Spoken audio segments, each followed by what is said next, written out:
Well, I've just been spending the last 4-5 days over Christmas and New Year doing these literati pines, and we pruned off these little bits that were wired. You know the famous Peter Chan trick, if you turn around you'll find them everywhere. And you can see how I keep the wire on the tree and it bites, and after a while this is what happens to the trunk, exactly like that.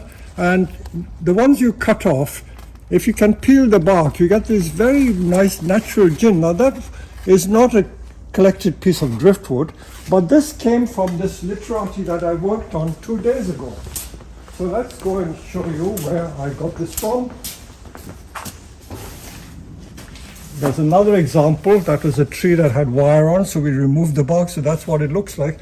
And this one was this bit of gin that was growing there, but I thought it wasn't appropriate for the style of this tree, so I cut it off, and I was about to throw it away when my volunteer Josh said, let's make a tanuki with it. I've never made a tanuki that small, but there is always a first time for everything. So let us show you how we can save little bits of driftwood like this. I dare say those of you who live in different parts of the world, maybe even in California or San Diego or whatever, I have so many fans all over the world, you can find little bits of driftwood like this, and if you can find little juniper cuttings and wrap it round, you will get a beautiful little tanuki. I don't need to show you in detail too much because it goes without saying that it's a ready-made tree. So this is a cutting. This is a 3-year-old cutting of Itoigawa that we make on the nursery. And let me show you what we can make with this one. I've got to wrap it around the correct way, otherwise it won't work. Let me just see. As I say, it's always like curve fitting the curve. Fitting the tree around the curve. There you are. See, that fits beautifully. That fits beautifully like that. And I'm not sure if the cable tie would work.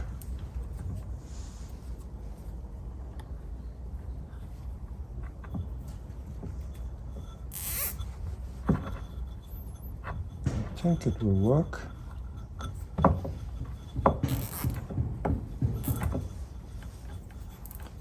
Okay, that fits there. Can you see in detail how nicely that little stem of the cutting fits in there? I must say I don't like working with these thin, small, fiddly things. I much prefer bigger trees. As you know, I love my big trees. So small trees like this I find a bit annoying. In fact, I need a little bit of wire rather than cable ties. And I can guarantee you in 2 years we will have a beautiful little tanuki.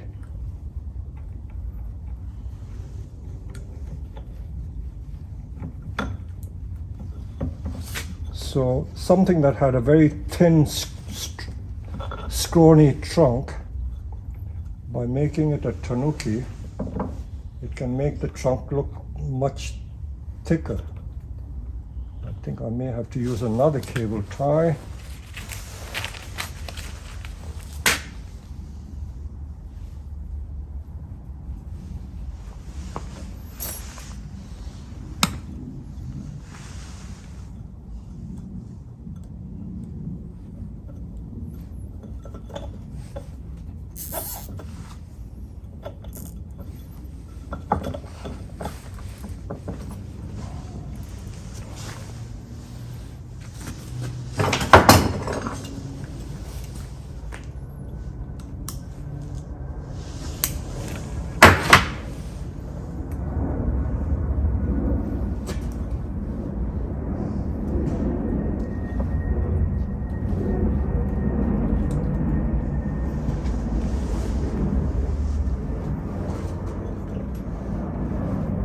What we call fiddly.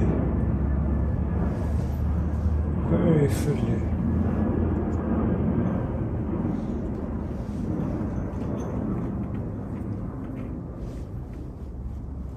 Just afraid of breaking it.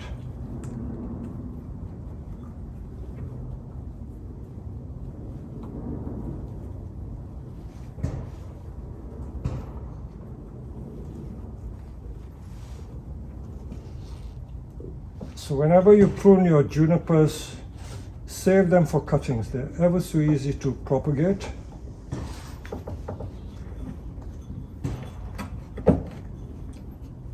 So I've got that going. I'm just going to wire the branches so that it gives you some idea as to what this tree can look like. I can assure you it's almost ready-made.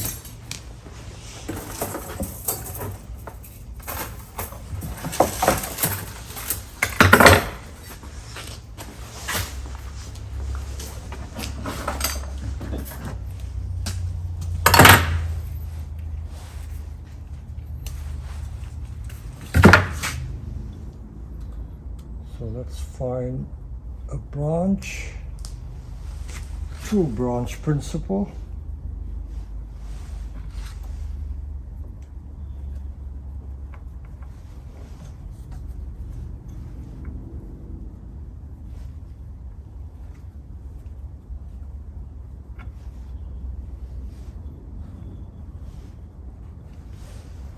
And I've only put one piece of wire and already it's looking quite credible as a bonsai.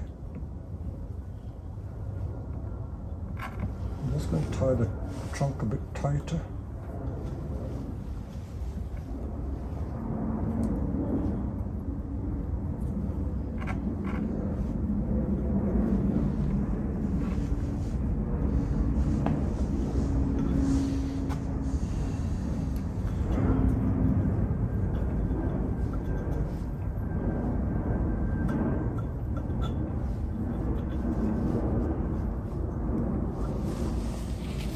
Two pieces of wire and the third one for the crown.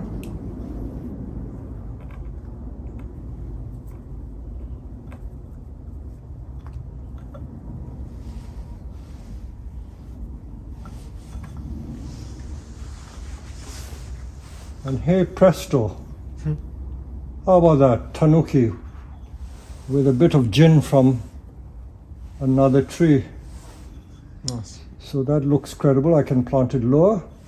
And there you go, small Tanuki. And then these are sort of cuttings that we grow.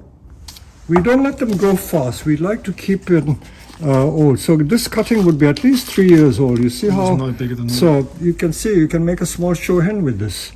Look at it, beautiful little cuttings. And that is a more mature one. That one is thicker than a pencil. But that would be like a 5-year-old cutting. We don't grow them fast, we grow them really slowly. So there you go, and then if we peel the bark of this, if you were here you would have had it free. So all these pieces you can go and practice your Tanuki with. So this wasn't driftwood, this is just a bit of odd gin from another tree that I rescued. So quick lesson in Tanuki, small size Tanuki.